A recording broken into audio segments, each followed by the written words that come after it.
Antoine Winfield Jr. and the Bucs close on a long-term deal? That and more on today's episode of Locked On Bucs.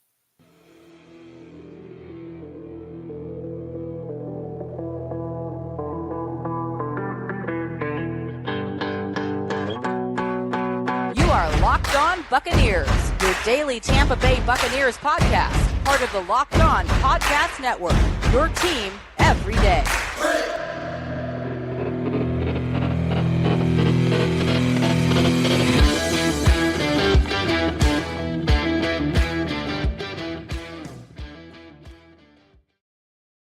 What's up, and welcome into this Friday episode of Locked On Bucs, your daily podcast covering the Tampa Bay Buccaneers, part of the Locked On Podcast Network, your team every day. I want to thank you for making Locked On Bucs your first listen review every single day.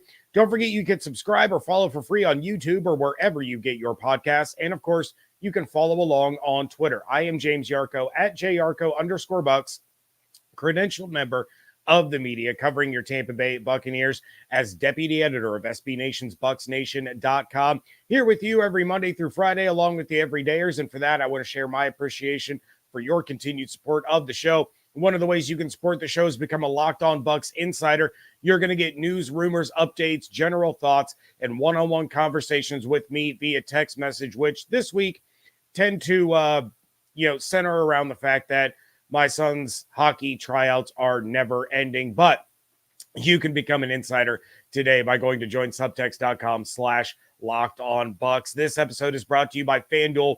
Make every moment more. Right now, new customers get $150 in bonus bets guaranteed. That's $150, win or lose. Visit FanDuel.com/LockedOn to get started. Has a draft expert cracked the code on Jason Licht's first-round target? And did Jason Licht himself tip his hand a little bit at his strategy this year? That is coming up in a little bit. But first, I want to talk about Antoine Winfield Jr. and his pending extension. So Adam Schefter, of course, the ESPN NFL insider, tweeted out on Wednesday, quote, Winfield and the Bucs have been working towards a new deal that would make him the NFL's highest paid safety, and there is optimism it will get done per sources. The NFL's highest paid safety is currently Chargers' Derwin James at $19 million per year, end quote. When Jason Licht spoke to the media on Thursday and was asked about any updates surrounding Winfield and Wirf's contract situations, Jason Licht said, quote, we've had really good discussions there. Once again, it's like the same thing when we were at the Combine talking about Baker and Mike and Levante. We really want them here, and we want them here long-term. I think they want to be here long-term. We've had a good track record with getting things done. I feel pretty good about things getting done, end quote. So things are trending in the right direction, and I did a little bit of a dive into the world of safety salaries and what Winfield's extension could look like back on March 28th. So for anyone that may have missed that, if you're new to the show, first of all, welcome. Great time to join as we ramp up towards the draft. But I do highly recommend that you go back and you listen to that episode on March 28th. But let's circle back to Schefter's tweet where he said Winfield and the Bucs have been working on a new deal that would make him the highest paid safety in the league. Let's focus on that for just a moment. First and foremost, well-deserved, and he probably should be the highest paid safety in the league, but that can mean a couple of different things. Highest paid in total money, highest paid in guaranteed money, highest paid in average annual value.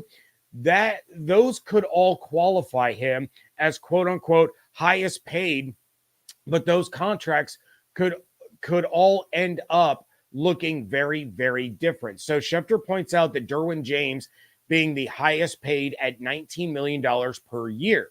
Well, Derwin James is also number one in total value at $76.5 million and number one in guaranteed money at $38.5 million a year. Minkah Fitzpatrick is second in average annual value, second in total value, and tied for second with Jesse Bates for guaranteed money. Antoine, who is 18th in terms of highest paid safeties, is third in average annual value.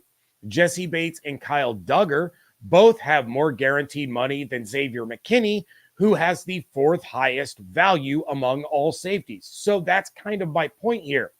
In what way would Antoine Winfield Jr. be the highest paid safety?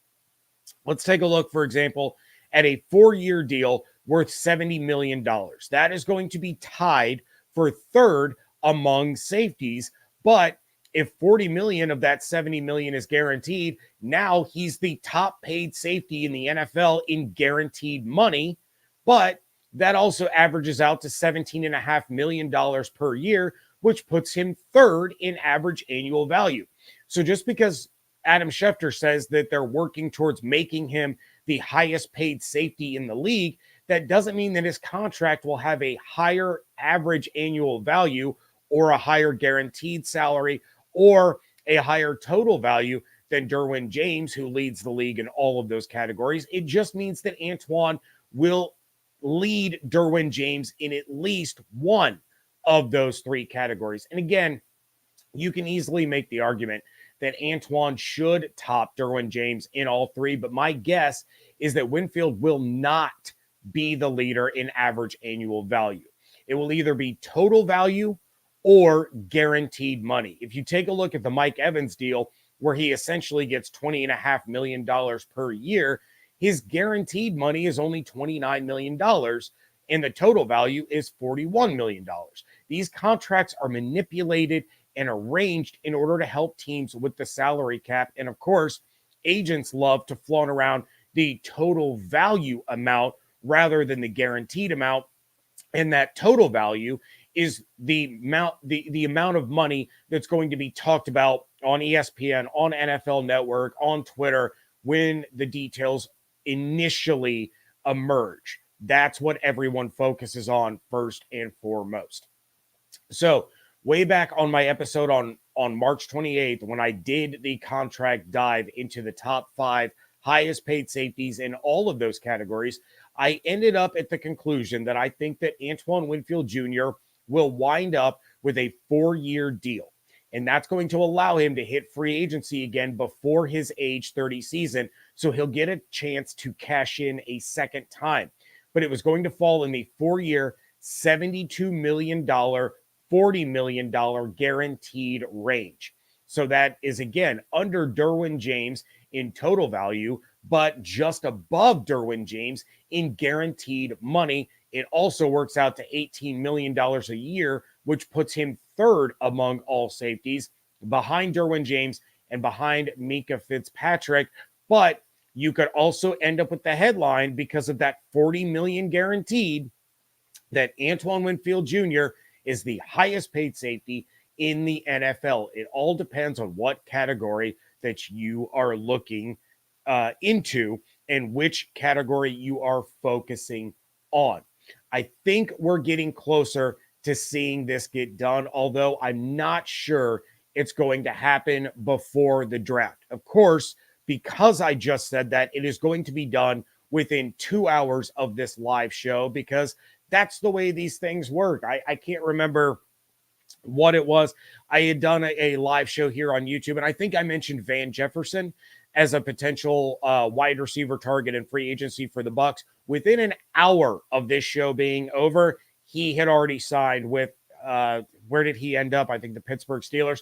But anyway, I had talked about him as a viable candidate, and within an hour of the show ending, he had signed with somebody else. So that's just the way these things work. That's the joy of live YouTubing or live streaming, however you want to put this, that as soon as this show is over, something's going to end up happening.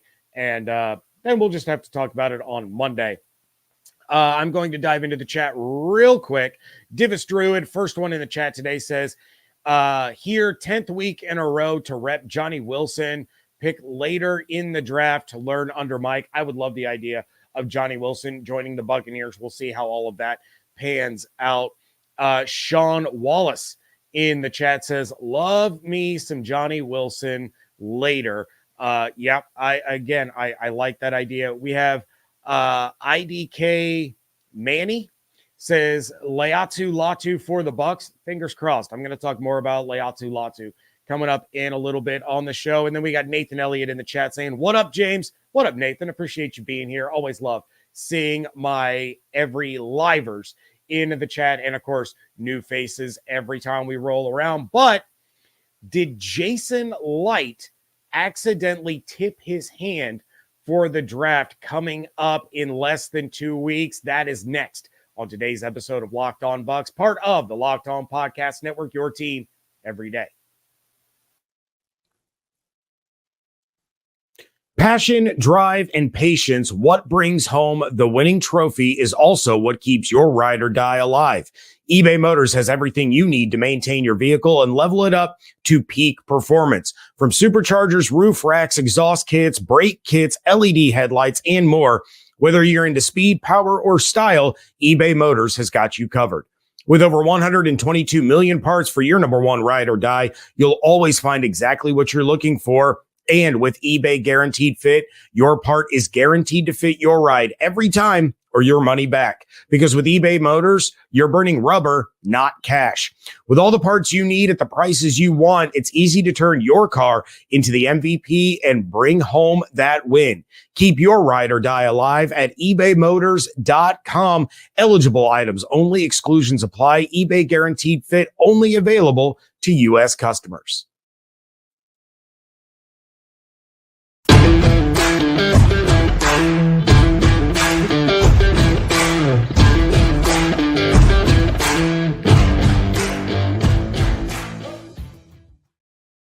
Thank you again for making Locked On Bucs your first listener view every single day. Every day, just make sure you are coming back on Monday.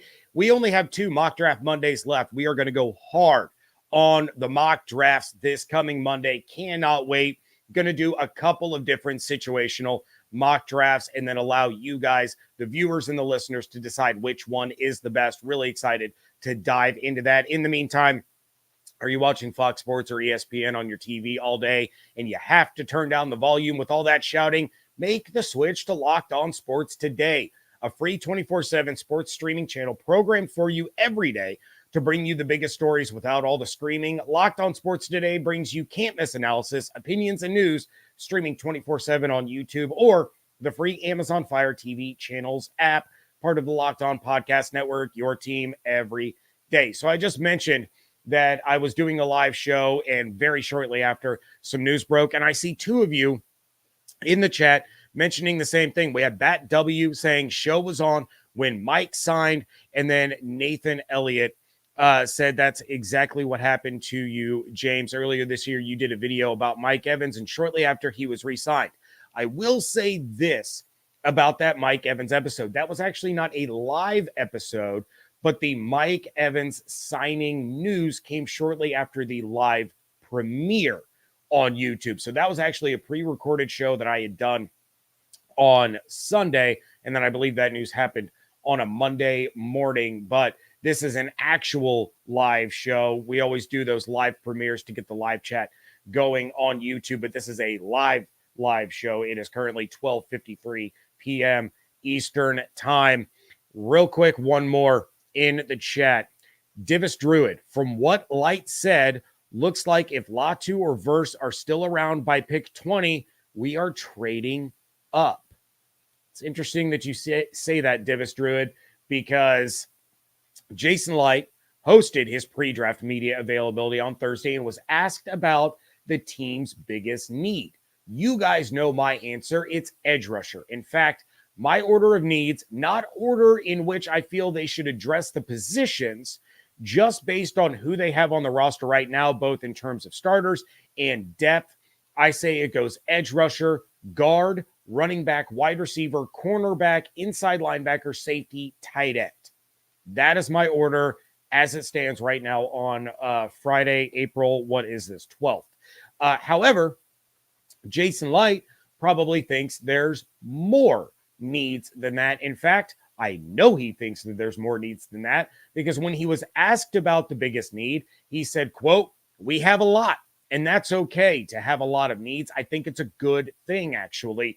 We came very close to going to the NFC Championship game last year, and we still signed our guys back, and we still have a lot of needs. I think that shows that if we do this right, pretty soon, the next couple of years, or even this year, we could be competing. I always like the trenches, and I think we need help in both trenches, end quote.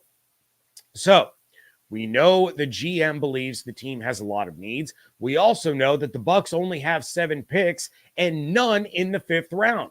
They have pick 26 in the 1st round, pick 57 in the 2nd round, 89 and 92 in the 3rd round, 125 in the 4th round, 220 in the 6th round. So there's 95 picks in between the Buccaneers' 5th and 6th picks in the draft. And then pick 246 in the 7th round. And one more piece of important information was something else that Jason Licht said, and it was, quote, right now we have 5 to 7 guys we think might be there at 26. Then you start kind of falling in love with them, and you're like, okay, one of these guys is going to be there, and we're going to be so happy. Then there's the chance that none of them are. I think that's the hardest part about picking down there late. End quote. Putting all of this together now, Jason Licht says that the team has a lot of needs, but the team only has 7 draft picks. He also said there are 5 to 7 guys that he believes are in play at 26, but there's a chance that none of them are. On the flip side, there's a chance that 4 out of the 7 are. I know I've talked about the Bucs trading up over the last few shows this week, but this is starting to play out to seem like the Bucs are going to trade back, which has generally been what Licht has done in the 1st round. Other than trading up one spot for Tristan Wirfs, Licht either sits where he is or moves back. If there's no one out of those guys that they supposedly think will be there, and they really love the idea of drafting, he's not going to force the issue. He's going to move back. If there's multiple players left from that list that he has, he will try to move back 2 or 3 spots so that he knows he still gets one of them. But all of that will be to acquire additional draft capital for either Friday or Saturday during draft weekend. Again, he himself said they have a lot of needs. Well, you can't address a lot of needs without more picks. And outside of trading away players, the only way that you are going to get more picks in this draft is by moving down. I can absolutely see Jason Licht moving from 26 to 29 or 30 to pick up a 3rd or a 4th round pick. I could see him moving back from 57 to 62 or 63 and getting a 5th rounder to address another position and to kind of bridge the gap in between pick 125 and pick 220. This has been his MO. He makes a killing on day 2.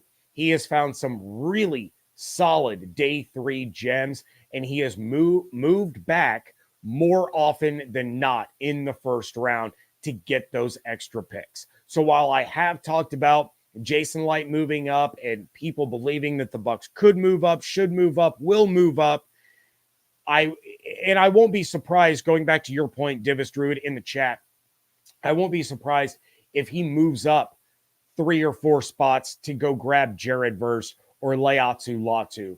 But I'll be even less surprised if he moves down a few spots to gain more capital on day 2 or early on day 3 and address those needs that he feels that the team has. And I think that was kind of a little slip of his, talking about they have their list of guys, but they have a lot of needs, and kept talking about, it's okay to have a lot of needs. And if we do this right, we can address a lot of needs. Well, you're not going to address a lot with only 7 picks in the draft and only 2 of them after pick 125. I've talked a lot about how great it is that the Bucs have 4 picks in the top 100. It is not great that they only have 2 picks after the 125th selection in the draft. So, you can really see Jason Licht starting to try to maneuver. And again, he's not going to maneuver unless he's confident that they're still going to be able to get a guy that they really want.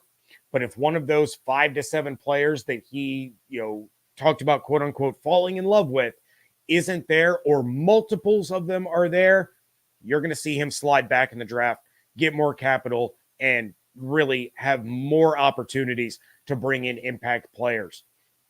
Theoretically, the more lottery tickets you buy, the better chance you have at winning.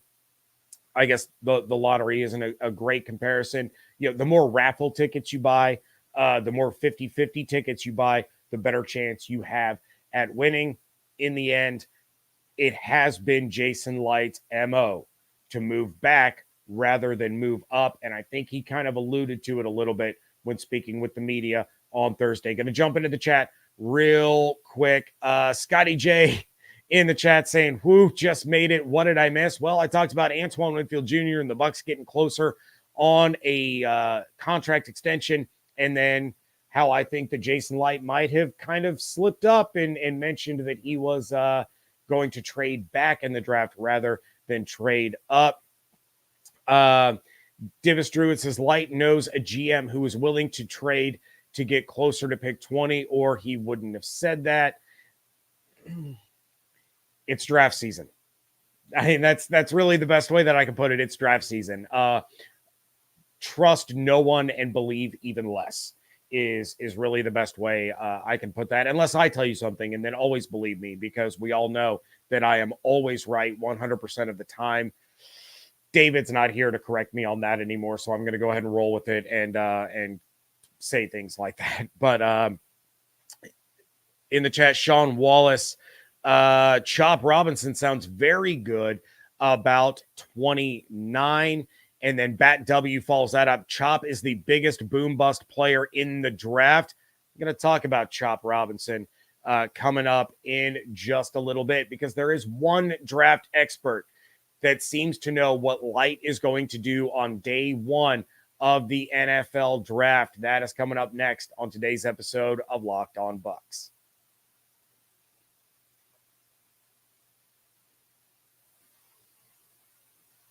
Wrapping things up here on a live Friday edition of the Locked On Bucs podcast. And real quick, I do have to go back to this. Bat W saying Chop is the biggest boom bust player in the draft. I'm going to disagree. I would say the biggest boom bust player is going to be Caleb Williams. I don't know.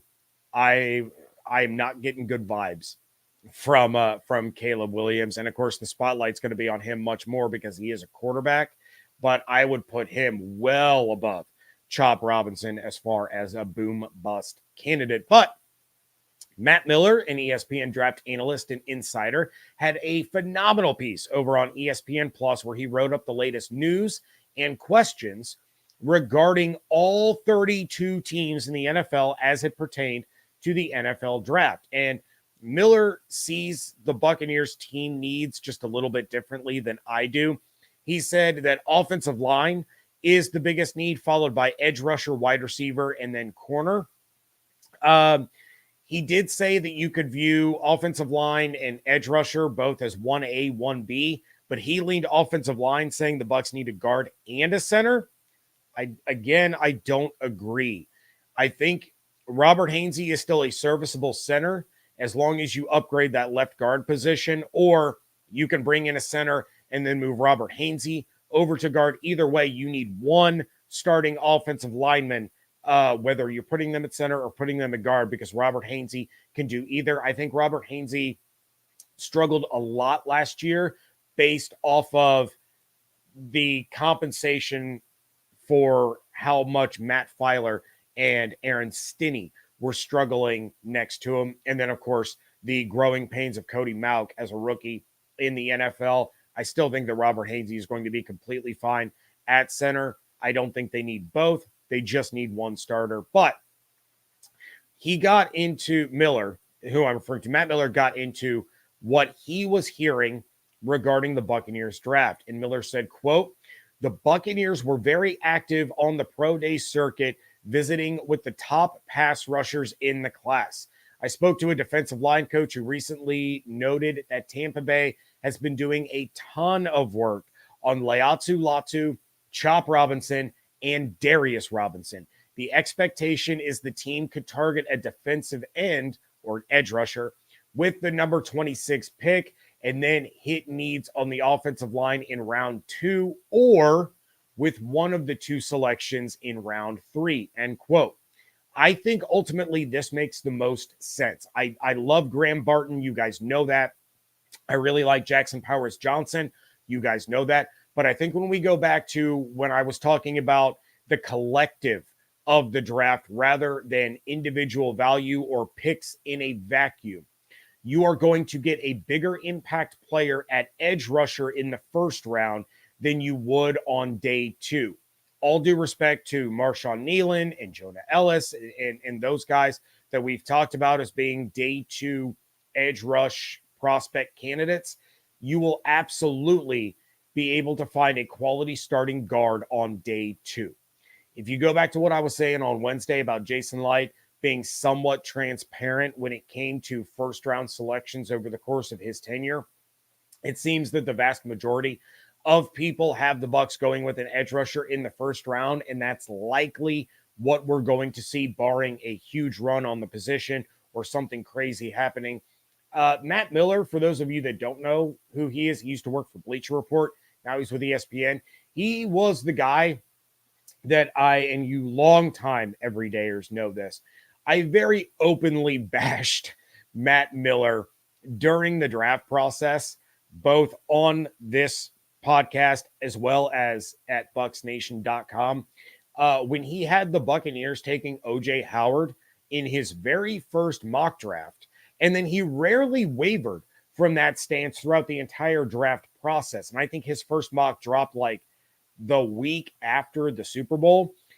Who, buddy, was I wrong? Not as wrong as the Bucs were for taking O.J. Howard at 19 back in 2017 over guys like, I don't know, T.J. Watt or Cam Robinson or Tre'Davious White or Budda Baker, Dalvin Cook. I digress.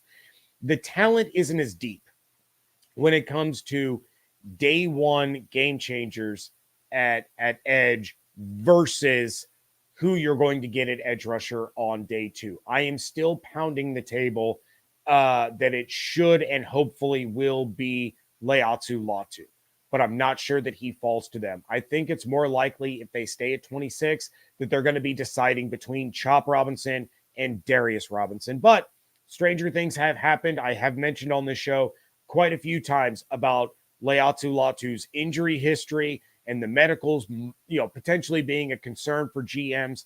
And that very well could be a reason that he starts to fall.